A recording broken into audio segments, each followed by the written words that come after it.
Great. Okay. I think we are going to get started. So thanks everybody for coming.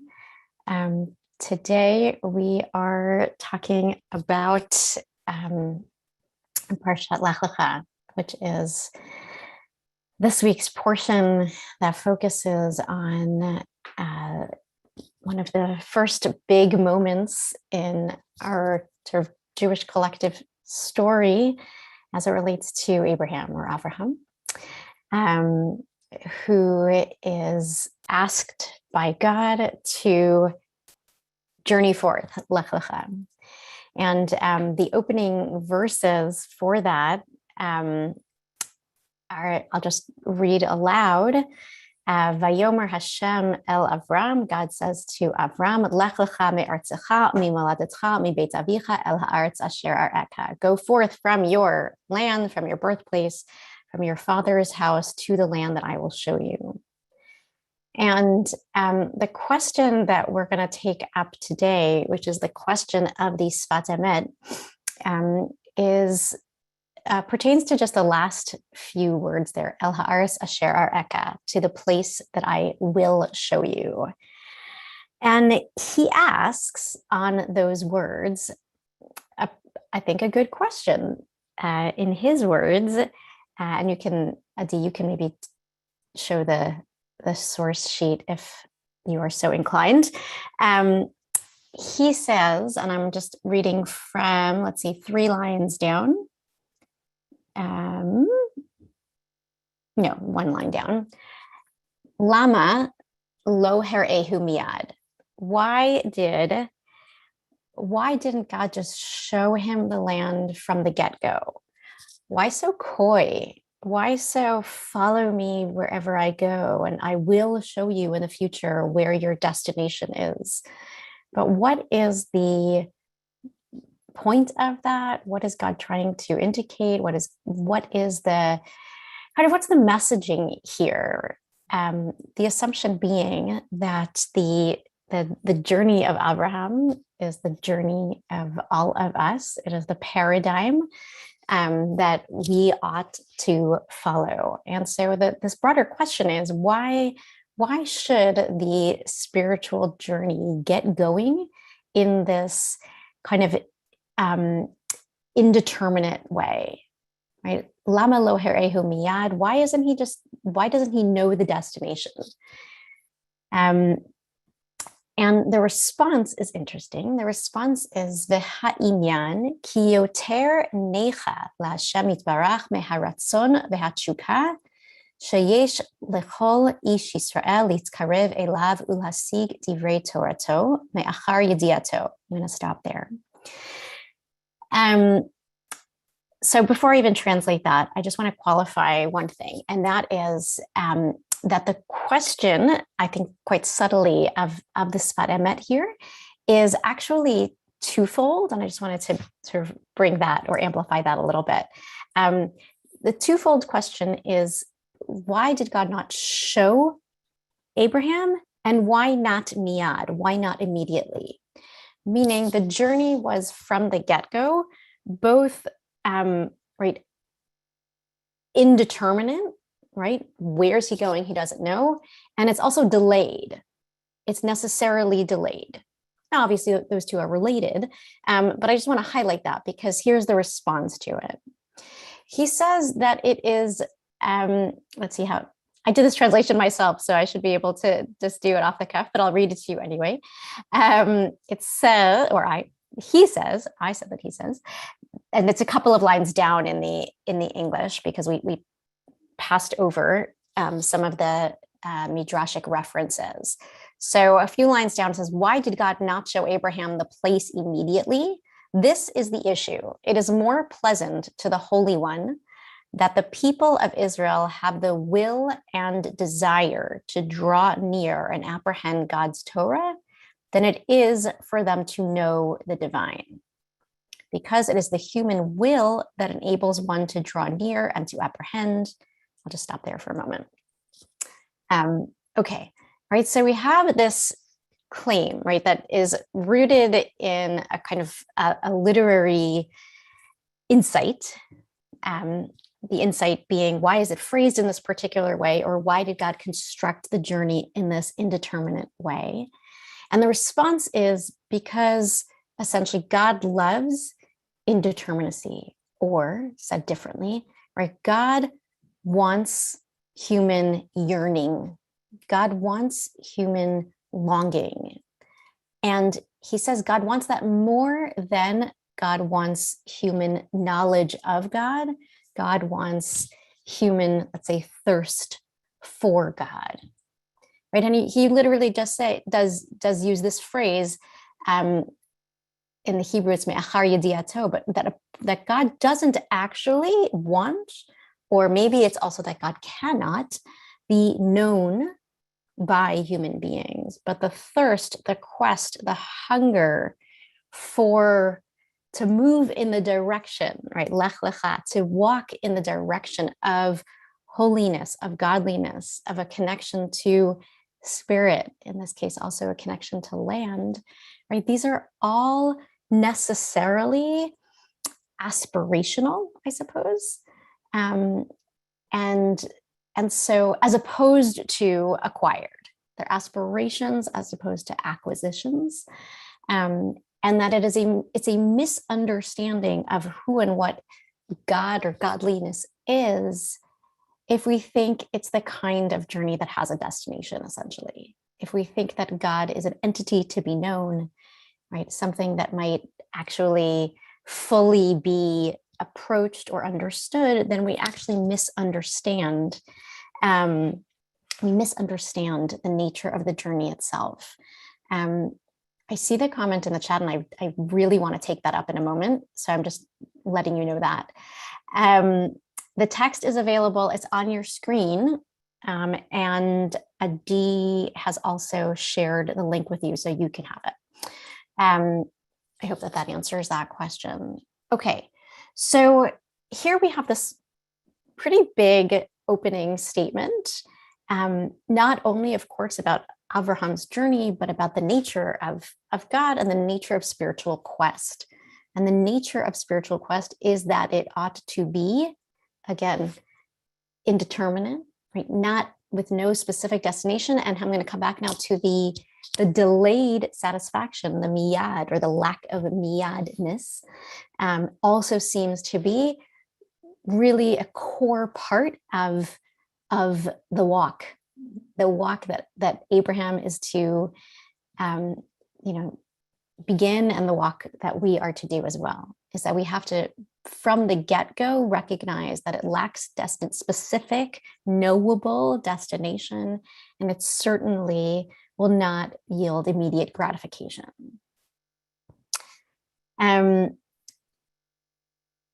Okay, I'm gonna keep going, and then I'm gonna come back to the questions for a moment. Okay, and now he takes up the question of why. I'm not sure that he answers the question why, but he takes up the question at least of why. He says, for sure, this is more the longing is desired or is more important before God.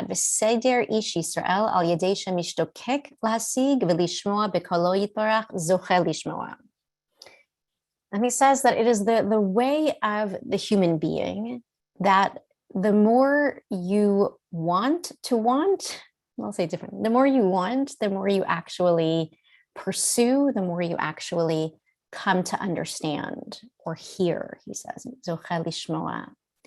ואחר כך צריך להכניס ההשגה בעומק הלב ותביאהו לתת לב יותר. I'll skip the rest of the Hebrew. I'll just say it in English. He sort of suggests a certain kind of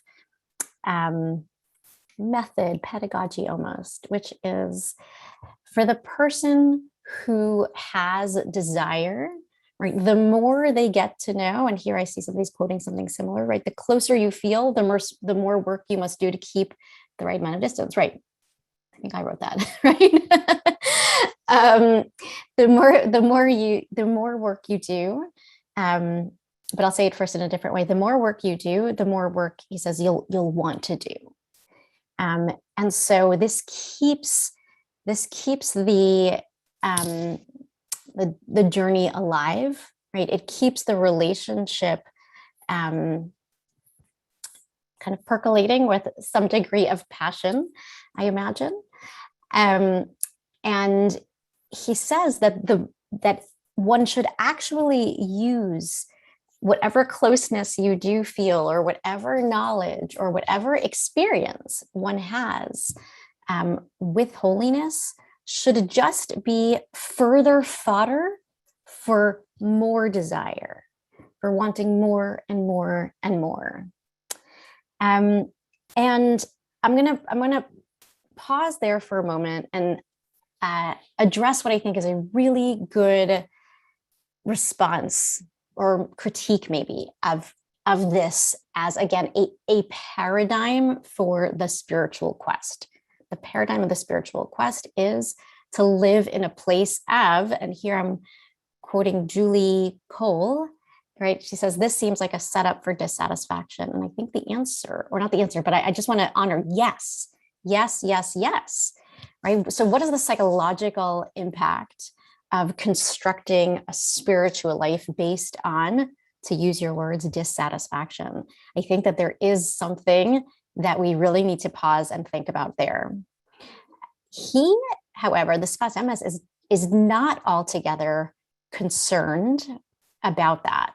I want us to be concerned about that, but I don't know that he is concerned about that, because he actually says this line. I'm skipping a little bit in the Hebrew. He says, "Ve'ein necha ki adam la'amal yulad, u'menucha le'tzadik be'olam haba." He says a person isn't actually meant to rest. A person was born to toil, and only tzaddikim, only the righteous, get to be peaceful in the next world, meaning that there's a way in which righteousness and dissatisfaction or restlessness are entangled. And I want to, again, just say this is difficult. This is a difficult claim. I'll share that there is a midrash, or a Rashi, or Rashi quotes the midrash in the beginning of Parshat Vayeshev, and he talks about there how Yaakov, Jacob the forefather, bikesh shalva. Yaakov wanted to have some peace in this world, and immediately it was taken away from him in the form of the drama with Joseph. Leaving aside the narrative for a moment, this has always been to me actually one of the most painful and mysterious midrashim. The degree to which I personally seek shalva, or serenity, might be recognized by the fact that I named my oldest child, my oldest son, his name is Shalev, tranquility. So either I'm very unrighteous, because it is in fact something that I seek in my life, or perhaps I don't fully understand it. But I'm just sort of recognizing that the perspective of the Sfat Emet here is definitely that our lot in life, all of us here, people's lot in life, is not to seek restlessness, not to seek rest, but to exist with a kind of restlessness that yields a continued search for God.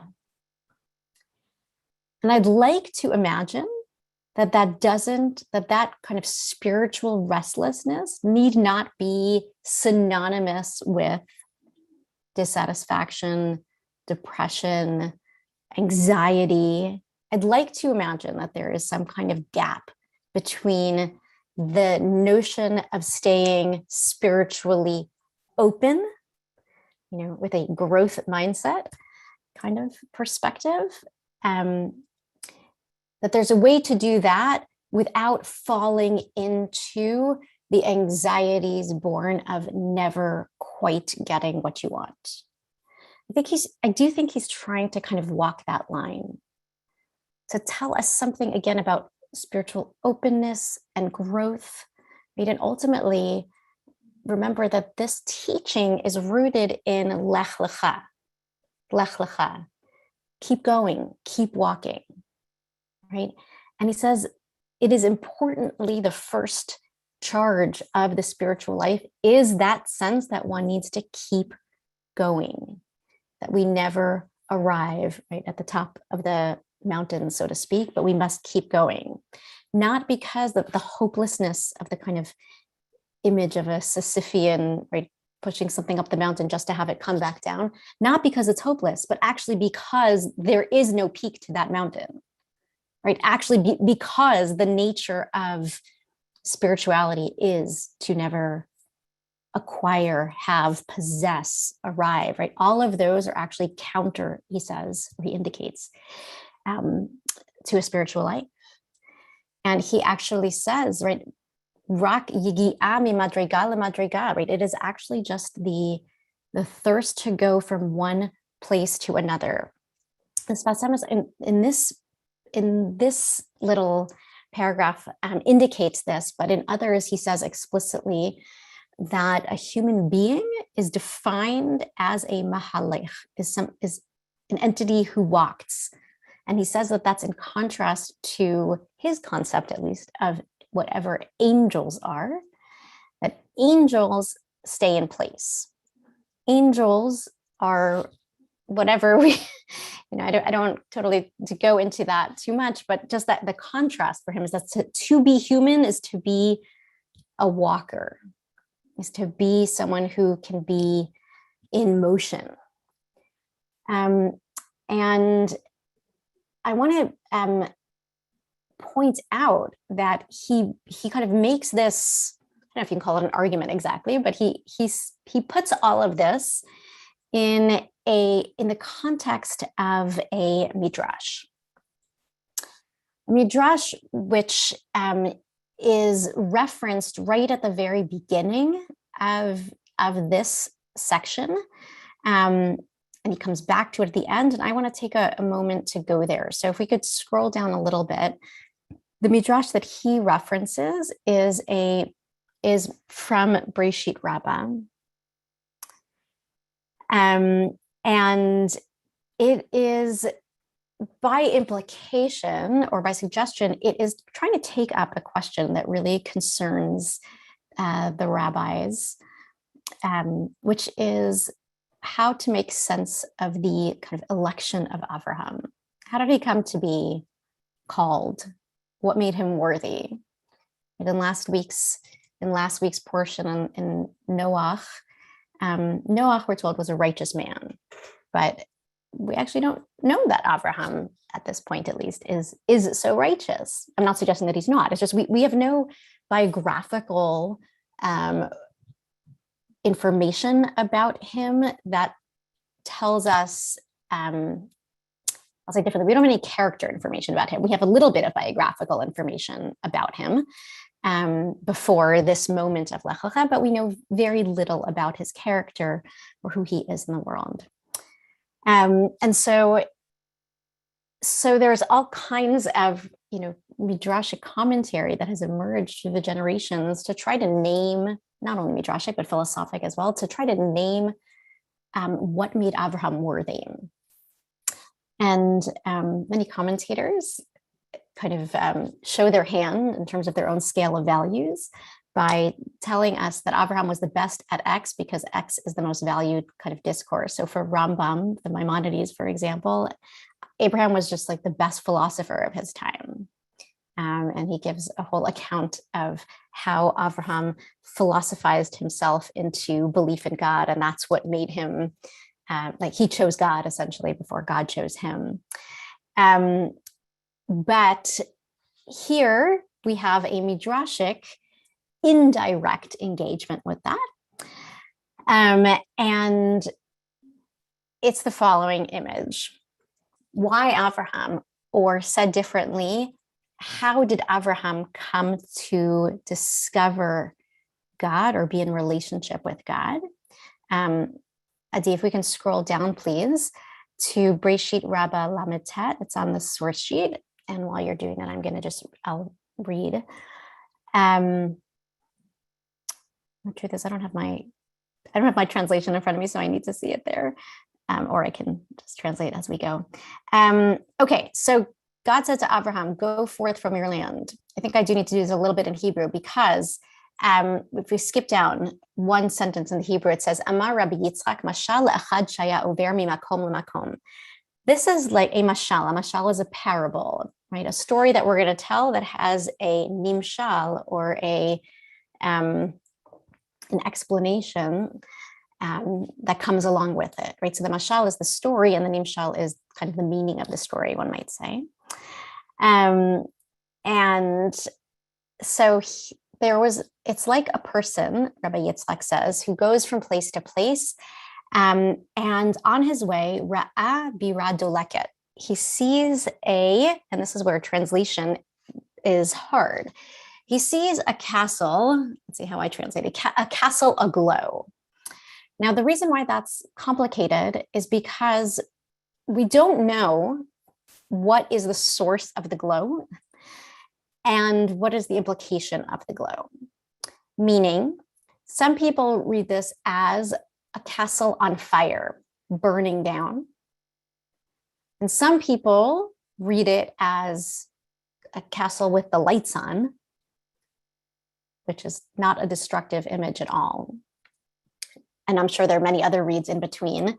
But here's the reaction. Amar tomar shahabira hazo below manhig.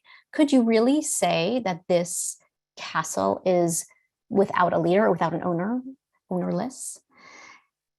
Meaning, the sentence makes a lot more sense if the lights are on, right? If it's just a case of the lights on, then someone walks by and says, oh, somebody must live there.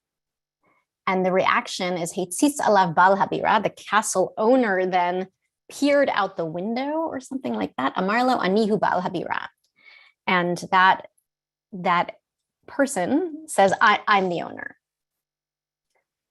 Alternatively, in a way that frankly doesn't work as fluidly, I think, though is very much embraced as a read, particularly by, I think, those who want to read Avraham as an activist. From that perspective, Avraham came upon a building on fire, and he said, like, hello, who's in charge here? Right? Who's going to save this place? And God comes out and says, Ani bal habira. Again, this can be read in a number of ways as well, as God saying, I'm the one who's going to put out the fire, or I'm the owner, but you need to put out the fire. It doesn't, for our purposes today, we could stay here for a long time, but we won't. It's a very, very rich set of images. And we were speaking of indeterminacy earlier, and this too is pretty indeterminate. But it says, the Midrash goes on to say, Kach, this is the Nimshal, Kach lefi shaya avinu Avraham omer tomar sholam hazeh belo manhig. Avram, this is what Avraham said. Avraham said, could it really be that this world has no owner or leader, or a person, it says in English, a person to look after it? Okay, I'm the one who is I'm the one who's in charge. Now, the reason why I wanted you to see this is because the Sfas Emes does something totally different with it. So if you're confused, that's okay. Right? He actually very, very interestingly, I think, takes this image of the person who comes upon a castle aglow on fire, and he's not so interested in the character of the individual who looks upon it, but is actually interested in the image itself of fire. The image itself of fire. And so that what he says about this is, what was the kind of content of that Lech Lecha command or invitation? What was God trying to communicate to Avraham, and therefore to us as well, about spiritual process? That there's something essentially fiery about it.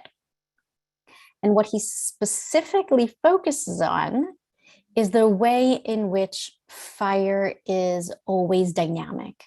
It's always flickering, moving, dancing, right? It's always in motion. And the Sfas Emes suggests that Avraham, right, may or may not have been uniquely worthy to be the chosen one. But Avraham came to his encounter with an assumption that things actually ought to be at rest, right? They shouldn't be on fire. They shouldn't be dynamic and moving all the time. There should be some stability, some equanimity. These are, I think, our values in particularly in the mindfulness community that we do value.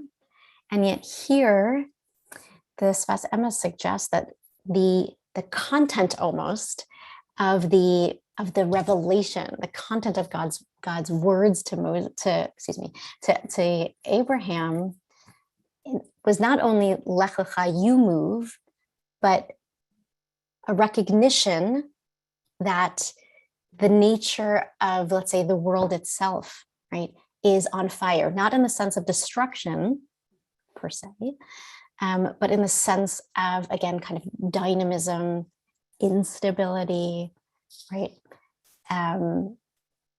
energy, all of that.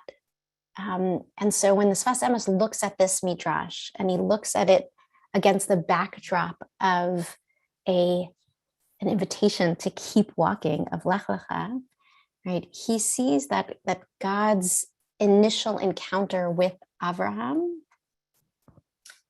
is a wake-up call to Avraham to get a move on it, right? To recognize the necessity of movement, of shiftiness, of unstable ground, as itself the foundation of a spiritual thirst and a spiritual hunger that keeps us going. I want to just say that again because I think it didn't come out so coherently. When the Sfas Emes looks at Lech Lecha and he looks at the context of the story as understood by the Midrash, meaning that the Lech Lecha moment was a moment that happened against the backdrop of fire, basically, right? He says that what the essential message of the moment is that we human beings need to be walkers / seekers. I saw somebody put that in the chat, right? Ever on the move, because the world itself is a place of dynamism and energy and warmth, and also, right, a great deal of, instability, and the ability to walk in that, to be an observer of it, but also to find a way to walk through it, right? That is essentially the opening call to Avraham, right? And so what the Sfas Emes does here is that instead of seeing this charge of Lech Lecha el Haaretz Asher Arecha as a geographic charge to move in the direction of a certain place, right? He turns it into a charge to walk into indeterminacy, to tolerate delayed gratification, right? And to recognize that our essential, posture, that's the wrong word because that seems so static, but our essential way of being in the world needs to be one of movement. So with that said, I want to come back to the sort of, again, critique or question about what kind of spiritual charge is this, and what's the cost of it, and also what's the price, maybe. I'm sorry, and what's the price, and also what's the advantage? So I do think that a world without menucha would be quite sad. And I saw very quickly in the chat, I haven't had a chance to review it closely, but I said there was some reference to Shabbat, maybe. And so I'd love to imagine that the Lech Lecha of Avraham also does experience pause and rest, irregularly or regularly, but once a week, let's say. And that there's room, hopefully, for that too, for Shavita or Lasheva to sit and not only to walk, as in Shabbat. But that the kind of rhythm of the, let's say, Abrahamic mode of seeking is one that gives a lot more space and time to not resting, but actually to yearning, to longing, to hoping, and that need not yield dissatisfaction continually, but actually more in the vein of kind of hunger, thirst, or the way that one can think about, right, a love relationship. That yearning for another person, I hope, isn't an experience of disappointment all the time, but actually itself testifies to the importance of the relationship itself. The desire continues, the fact that one wants to be in the presence of another. That's not about dissatisfaction. It's actually, again, sort of feeds the relationship, feeds the dynamic of the relationship itself. Okay, now there's been a very active chat, so I'm going to pause here, and I'm going to invite some responses to this as our opening. So we could take off the sheet for a moment, and I'd like to hear from some of you. It would be helpful if we could get some voices. There's so much in the chat I can't keep up, but you can just raise your hand instead, or use the little icon. That would be really helpful. Who wants to get us going? Rachel Scheinen, go ahead.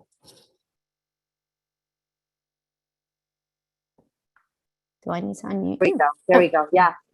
Just as you were saying that, just what you said is correct. I think that the very nature of our relationship with God as humans is the yearning. That seems to be the whole point, even though it's painful at times. So that's all I wanted to say. Yeah. I appreciate that last little thing you said there about, even though it's painful at times, I think I'm perhaps overcorrecting in a sense by saying, like, it doesn't have to be painful and disappointing. It's right. It's just about a kind of positive relationship enhancing, desire. But I think that there's also some truth to what you were saying, which is that sometimes it is painful and sometimes desire is unmet and it hurts. And sometimes we want to know more than we can have, people, God, etc. And that does hurt. And I appreciate you just sort of surfacing that too is part of the journey, and maybe we don't need to be protected from it entirely, but somehow learn to live with it. So thank you. Other comments or questions? Arnold Block. What's going on here? There you go. What I don't get is it seems like Abraham is so willing to take this journey, therefore willing to go into uncertainty. I mean, if he was looking for rest, he would have just not gone. He would have stayed behind. So why is such a big deal made about this? It just strikes me as it wasn't a question. It wasn't a question before we made it a question. Yeah. Yeah, I you're right. Midrash does that all the time. And you're right. Avraham is the man who's willing to do it. He's the Hineni guy, right? I'm here. I'm ready for this indeterminate journey. So I think that Arnold, you're right in saying that maybe we don't need to focus on Avraham's resistance, which isn't in the text, right, is a complete midrashic overlay, but rather accent instead the call itself to walk in that way. Meaning the essence of, I think, the Sfas Emes's point certainly isn't to point out that Avraham didn't really want to do this, but in fact he did, but rather to say that these opening moments, that first sentence of Lechacha el haaretz asher areka, is again paradigmatic for journeys ahead that need and ought to be characterized in this specific way, characterized by, again, constant movement and growth, hopefully. But you're right that there's a kind of an introduction of a complexity that wasn't necessarily there, that Avraham is a character who does jump at the chance more than once to satisfy the particular will and whims of God. Okay, Janet, Derek, go ahead. Did I unmute? Can you hear me? You're good. Okay. Mm-hmm. I liked some of the comments in the chat. I thought were really helpful to me. The whole concept to me of Abraham as any man, and that he begins, like all of us, at some, whether we're aware or not, and he was aware of the spiritual journey, and the concept that as we evolved, that part of what made us human was our bipedal upright position, and that involved our evolutionary growth with the eyes visual in front, and the growth in the brain, blah blah blah. But I love that anthropology perspective, plus the person who spoke about how we learn to walk and we take baby steps and then we're encouraged, and the stepping back like a parent. Those were really great. And to me, it harkens back to the concept of the hero's journey, the spiritual journey of the hero. And the destination isn't known. And partially because every time we reach a level, and someone mentioned this too, you see there's another rung to reach. Exactly. But I had interpreted Abraham that he was chosen because he wasn't special. Any of us, had we been there at that time, perhaps would have been chosen. Yeah. Just to that last point, there's as much beauty in that, as in all these sophisticated ways of imagining Avraham as the first philosopher or the first activist or the first fill in the blank. But you're absolutely right. And I think that the text itself leaves so much to the imagination for just that reason. Perhaps it is that Avraham wasn't unique. He may have become those as a result of taking those first steps forward. Right. And the other thing, the whole thing about the castle aglow. Yeah. If the castle is supposed to be, sort of the bigger universe, and to me it was like a glow with the God energy, and that's what draws him, and he goes on. Yeah. Anyway. Yes. That's what I had to say. Thank you. Thank you. Okay. Candace Kava, is that pronouncing that right? Yeah, you. Okay. I had learned that after Noah, for God to find a place in this world, he needs to start with one person. It was like a thread. So Abraham is the thread. It didn't work the other way when he just made his presence known to everybody. It just didn't happen. So Abraham is the initial thread that led us to believe in the one God and in God. And like you said, he was all of us, and not and certainly not perfect. But I think that's what makes our story so wonderful, is that we have imperfection. That's right. In every one of our characters. Yeah. We really do a good job of that. Yes. Thank you. Lisa Goldstein, and then Steve Siegel. Go ahead. Oh. Better? Okay. There we go. Thank you. Always deep and confusing, but really enjoyable. So both and. So it's interesting to me. But I do have a question. If I'm remembering correctly, please correct me if I'm wrong, at this moment when this happened and Lech Lecha and God presented this to Avraham, was he 75? I don't remember. No. He is older than yes, maybe. I don't remember. Does anyone else? I'm remembering hearing something very recently, and I'm thinking it was in this story and how Avraham was already, quite experienced in his life to be asked to go out and continue to seek. I could be wrong. I'm No, you could very well be right. So thank you. too much, and so maybe no. too much. You get too much information from here and there and all over. So no, I think that's regardless of the number, though you very, very well might be right.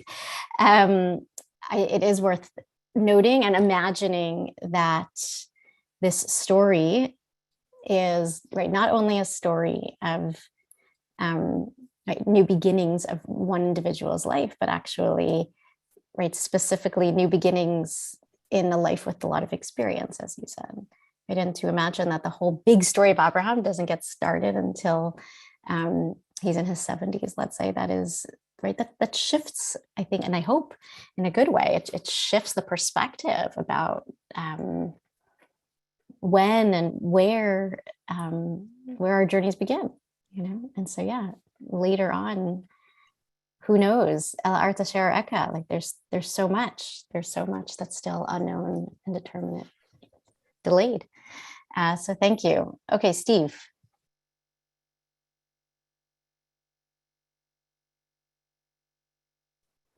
Sorry.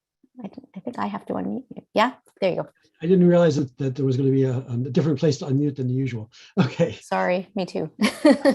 I don't know enough about the Svat Emet to know whether this makes sense or not, but one thing that came to me was this almost is describing how you go about a meditation practice. You don't set the goal. As soon as you set the goal, you're not going to get there. It's you've got to just be open to what's there and accept and go. That's beautiful. So I think that's so great. And I particularly appreciate all of you when you make these beautiful translations, because I bring texts and you bring practices even more, and I really appreciate that, and I think that's right. And I also particularly appreciate it because it helps, I think, clarify a little bit about this tension that we're feeling, that some of us are feeling maybe, around the word was dissatisfaction that we opened with, to be open to what is continuously, need not feel like a life of dissatisfaction, but could be a life of curiosity, Those are very different valences of what might be a similar phenomenon, and how you approach it really, really, really changes the experience of it. So yes, go ahead. You wanted to say something? Might that be a message that the Svat Emet would be putting out? Is my question. I don't know anything about him. Is he someone who might be hinting at meditation or not? I would doubt that is. That was my suspicion, but I was wondering. Thank you. Yeah, but meaning as a discrete practice, I don't know that he was doing that, but as a mindset, for sure. Thank you, Rabbi Rebecca Race. Go ahead. Again. Better? Okay. Thank you. So something came up for me when I was studying in this text, and it brought us into the Psalm, into Psalm 45. There was something so powerful in reading through Psalm 45 that really brought up Shir HaShirim and so many big themes and key vocabulary of Shir HaShirim. And then I was reminded of a teaching that I had learned directly from Debbie Friedman, that when she wrote her famous song, Lechi Lach, it was actually Lechi Lach from Shir HaShirim. Like, you can see it in chapter 2, verse 10, where that's the command to a woman. from the male voice in Shir HaShirim. Ah, And it is a response back and forth with the command as given to Avraham. And I really saw that inherent in bringing in Psalm 45, that you should leave and go to the king, that it brought for me the same Rashi interpretation of Shir HaShirim, that the woman here is Am Yisrael.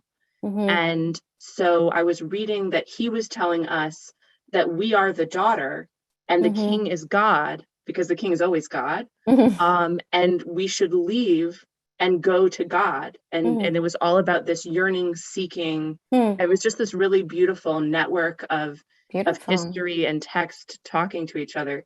Do you think there's any possibility he was trying to say this? Yeah, I do actually. Awesome, because I got it. Baruch Shekivant, as we say. Yes, you got it. What a blessing. Indeed. So let's step back a little bit, because we didn't foreground that psalm in our conversation together, but you got it.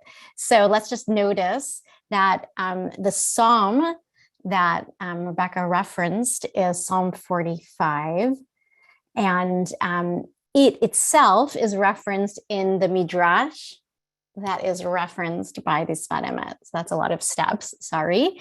But in fact, it does, it's reflected in the very opening of the Sfat Emet. So go back up to the first source, which is the Sfat Emet, and he starts with the words Midrash Shim'i Bat.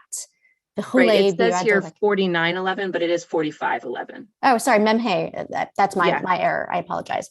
Yes, thank you so much for that. Okay, right. So the Midrash itself is purportedly reckoning with a verse from Tehillim, or from Psalms, and the verse is Shim'i Bat Uri vati aznech b'shichechi amech ubeit avich. And Rebecca, if I could ask you, I actually don't have the translation in front of me, and I don't want to have to scroll up and down. Do you want to just read the translation out loud? Do you have it in front of you? If not, that's okay. I can't see you anymore, so forget it. Okay, but it doesn't matter. What's really, oh, you can't unmute. Look at that silliness. Adi, we need your help here.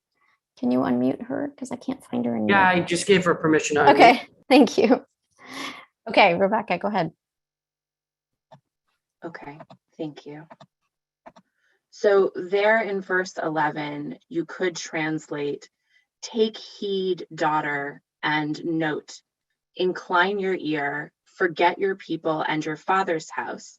And I'm sure he knew this, but we didn't know this. Verse 12, and let the king be aroused by your beauty, since he is your Lord. Beautiful. Bow to him. Yeah. And I think it's exactly that, like that yearning that you were talking about. Great. Yes. So this, what you're all witnessing here with these comments, right, is the beauty and the complexity of the density of the Sfat Emet. Right. So he like half quoted a line to you. He half quoted. I put in a whole lot of brackets because he gave you like 3 words. Shim'i bat v'chule, like that's et cetera, et cetera, et cetera. He gives you like these tiny little references, and your job is to make that beautiful tapestry that Rabbi Rebecca just made for us. So, but that's really a hard thing to do. But embedded in this one half sentence are a ton of different references that exactly add layers to this invitation / argument, right? That place it in a different context.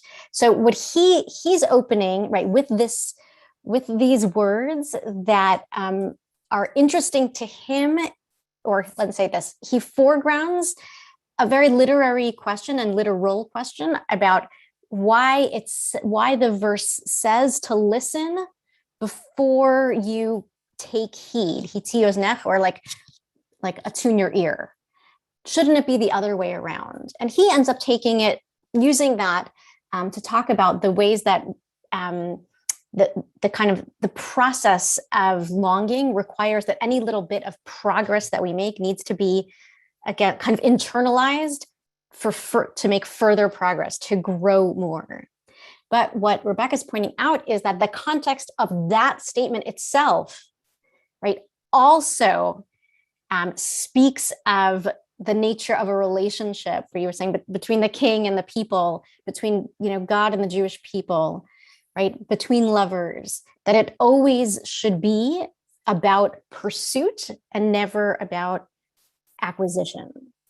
And all of that is kind of like folded in to this tiny opening. So thank you so much for pointing that out. And Rabbi Lisa Hochberg Mill something, I can't see the rest. Sorry, Miller, there you are. Hi, thanks.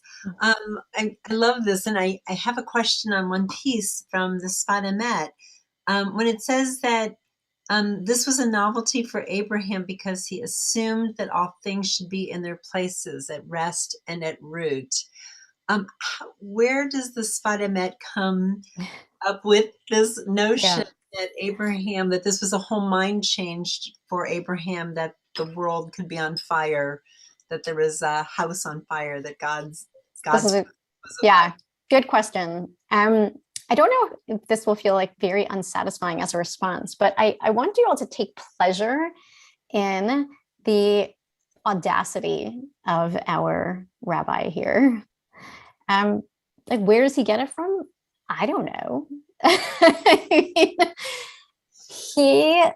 He's a midrash just like everybody else, right? He's imagining this character, and he is trying to, you know, think about him and use him as a proxy for a certain set of spiritual values.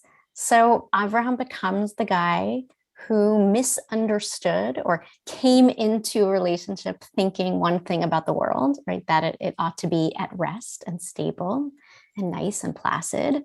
And then lo and behold, he is kind of jolted into a different discovery. Now, of course, not only does it not present itself in the text, so I want to like absolutely say that you're right. It's not there in the text. And I might even say that the text itself, which we don't have here on our screen, but prior to Lech Lecha, at the very end of Noach, here's what we do know about Avraham. We do know that his brother dies. We do know that he and his wife can't have children. I think I'm leaving out one other something tragic, frankly, about his life. I can't remember it right now. But the point is that one could say that Avraham very much knows that the world isn't just like a nice place to be with everything at rest and in its place, right? He actually, if anything, right? And here's where you can, I know that this is not a class in like sort of biblical commentary, but you can go in a completely opposite direction. You can read Aviva Zornberg, who writes about the Lech Lecha journey as getting started precisely in those tragic moments.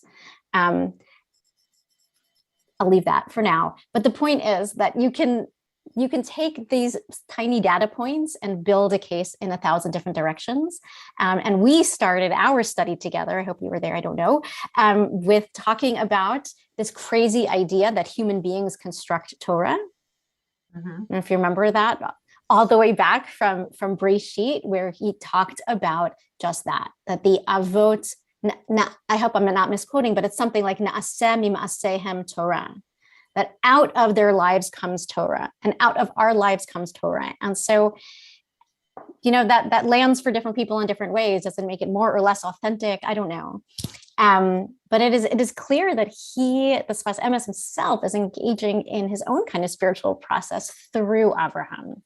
And so no, the text doesn't, the data points do not necessarily point to Avraham as a guy who is, you know, otherwise inclined toward total stasis, let's say. But it's important to the Sfas Emes that he be a character to whom was revealed the truth of the matter. And I'll also just note And I think there might have been a comment in the chat about this too, that fire is found in lots of different places of revelation. And so part of maybe what he's doing is not only drilling into the character of Avraham, but again, wanting to make sense of what's the role of fire here. And when Moses meets God, right, it's also in a burning bush.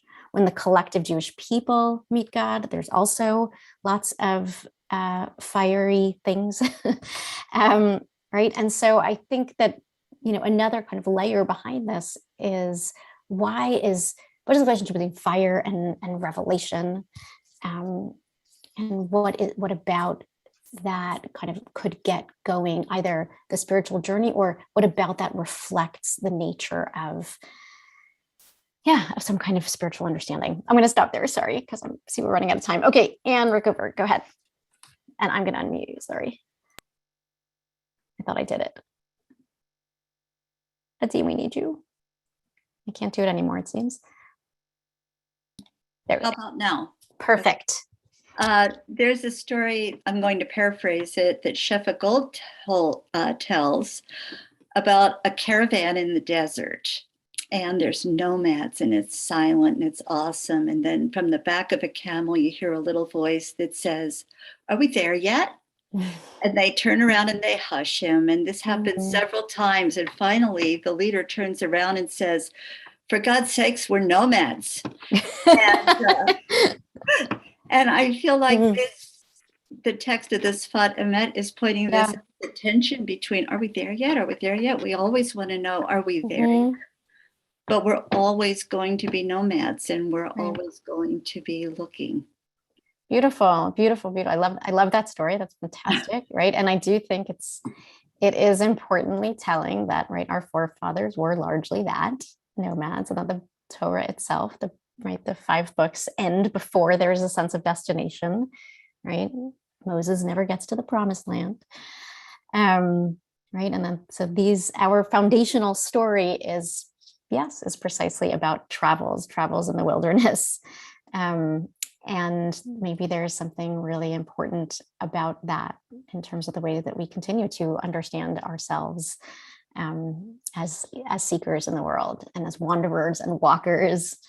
All of those kind of capture a certain way of being that I think is being put forth here as a way in to the spiritual life, or to the godliness, let's say, or holiness. Okay, we are almost out of time, so we'll take one last comment. Rabbi Lisa's back. Go ahead. No, again? Oh, yes. No. Now I lost you on my screen, so. Sorry, I forgot to lower my hand. Oh, no. Okay. Sorry. Okay. All right. Well, I see that there are so many great comments and questions in the chat, so I'm sorry I wasn't able to address them all, but we spoke about dynamism today and fire, and I really appreciated the dynamism of this group and all that you had to share, and I really appreciate that. So let's keep walking together.